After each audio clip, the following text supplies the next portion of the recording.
Welcome back to my YouTube channel. Make sure to like and subscribe to the channel for more interesting stories like these. Now, let's get into today's story video. Me, 36 male, found out my wife, 34 female, has been cheating on me. Don't know what to do.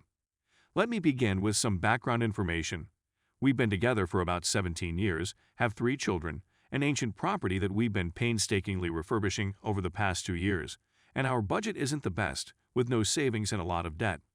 She's the only woman I've ever been with, and she only had a few of one-night encounters before I met her, so we were both inexperienced when we met. She's been the light of my life, and we've been through some tough moments together, always being there for one another. I felt we were one of the few who managed to keep on track regardless of the circumstances.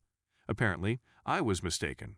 With everything going on, trying to restore the home, both working full-time, trying to make ends meet, and making sure the kids were okay, we sorta lost ourselves.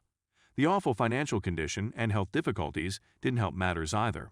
My wife had been trying to reduce weight for a long time, but nothing seemed to work, and her self-esteem had plummeted.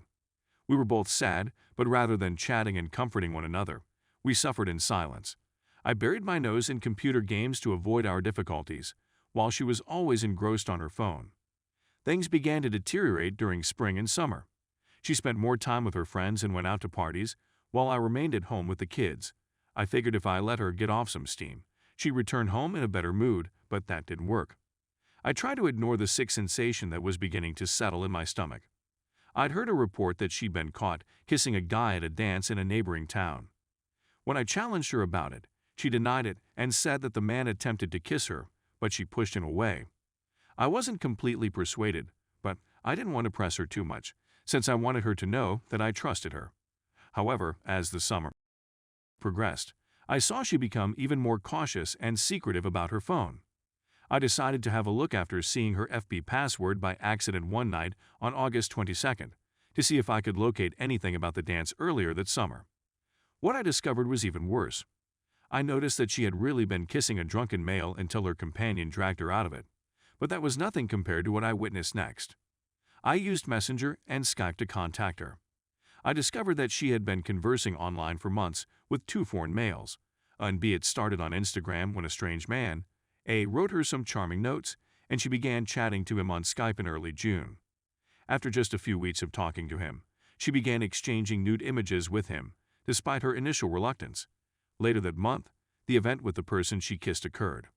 She had been conversing with this person until the middle of August, when he revealed his true intentions. He was a fraudster using a stolen account and sending her images from that stolen profile. Nonetheless, she had been duped enough to show him images of her most private portions.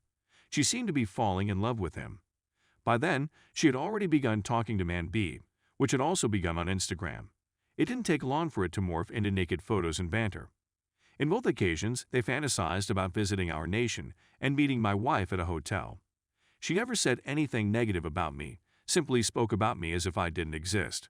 If someone asked, she would say that I treated her well, but then she would go on to tell them how she liked talking to them and how they made her feel wonderful. The worst has yet to happen. I discovered some more unsettling stuff in one of her talks with a female acquaintance of hers.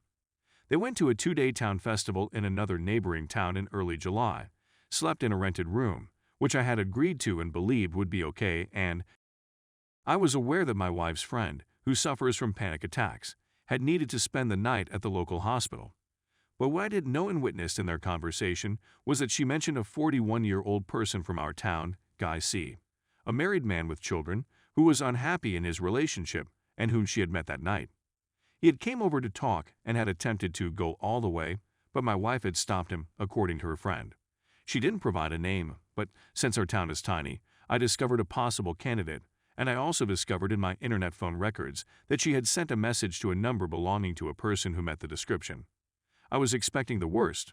I didn't tell my wife what I had discovered because I was frightened of what might happen while the kids were around, so I put on a mask and waited until Saturday, August 24th, to face her. I had contacted my mother and asked her to look after the kids. My wife is attending courses to earn some kind of degree for her job, so when she got home from class, I asked her quietly to sit with me and told her what I knew.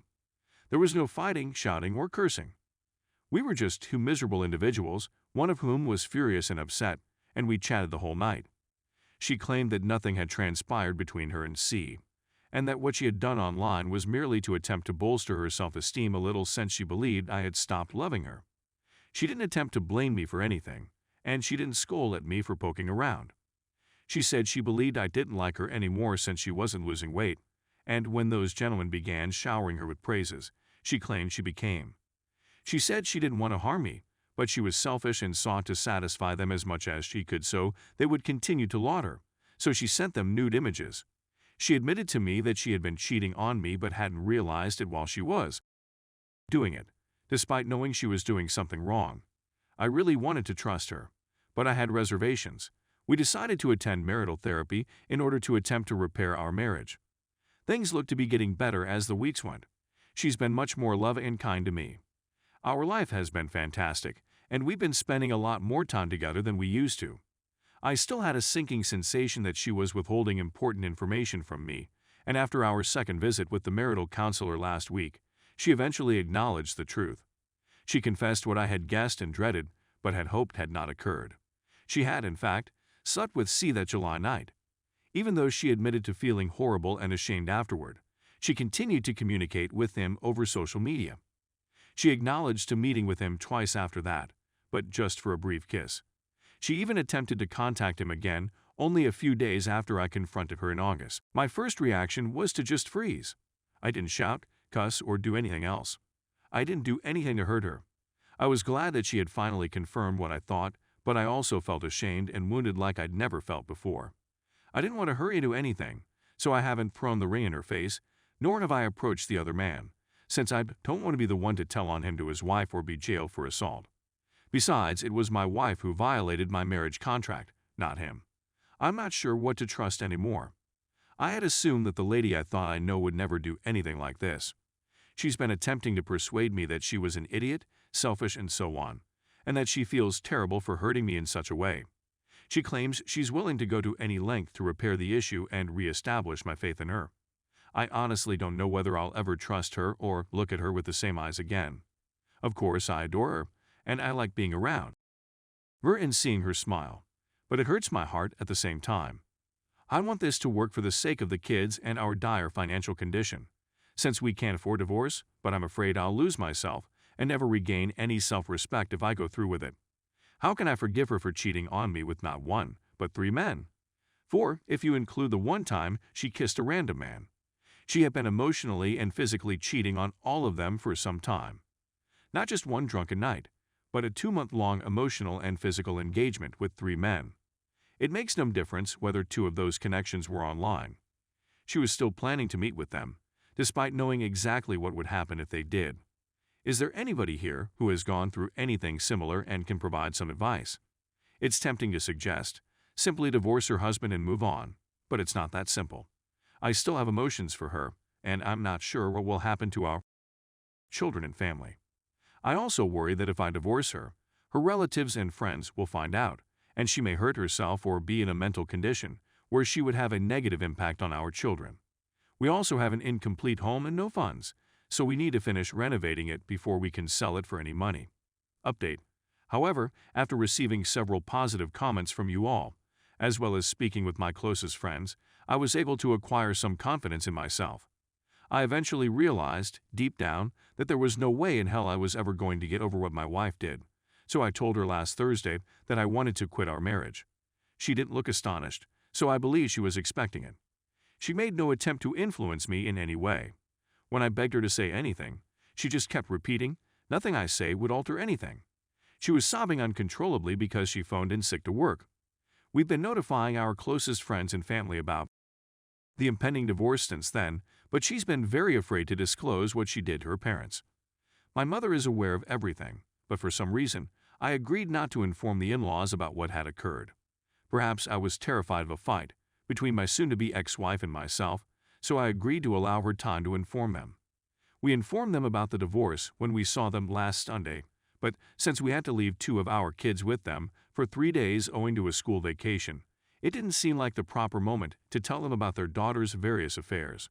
Instead, we informed them that there were some unresolvable conflicts, which made me feel terrible since they sounded so disappointed. They have been a part of my family for about 17 years and I care about them. They have been financially and emotionally helpful to us throughout the years, and they like spending time with our children. I felt terrible about lying to them, but I'm scared that if I go ahead and tell them, my soon-to-be ex-wife will become hostile and make the divorce process much more difficult. My patience, on the other hand, is limited. If my wife does not come clean soon, I will ultimately inform them. I also don't want the actual reasons for the divorce to become public, since we live in a small culture and the truth would ultimately make its way to my children, who would be picked on as a result. I'd prefer keep the reality hidden from our closest friends and family, while the official reason would be that we split because we were growing apart, desiring different things, etc. I also don't want to be remembered as the sad man who had his wife porked by another guy. There are some major loose ends to be tied now. We need to sell our property and look for flats. The custody will be divided, with me having the kids for 1 week and their mother having them for the other. I also believe that their legal address should be with me, so that I will not be required to pay her child support. It would be unjust given what she had done. I'm not sure how this will end, but in my country, the mother usually gets what she wants since everyone feels terrible for them. But I will fight for my children.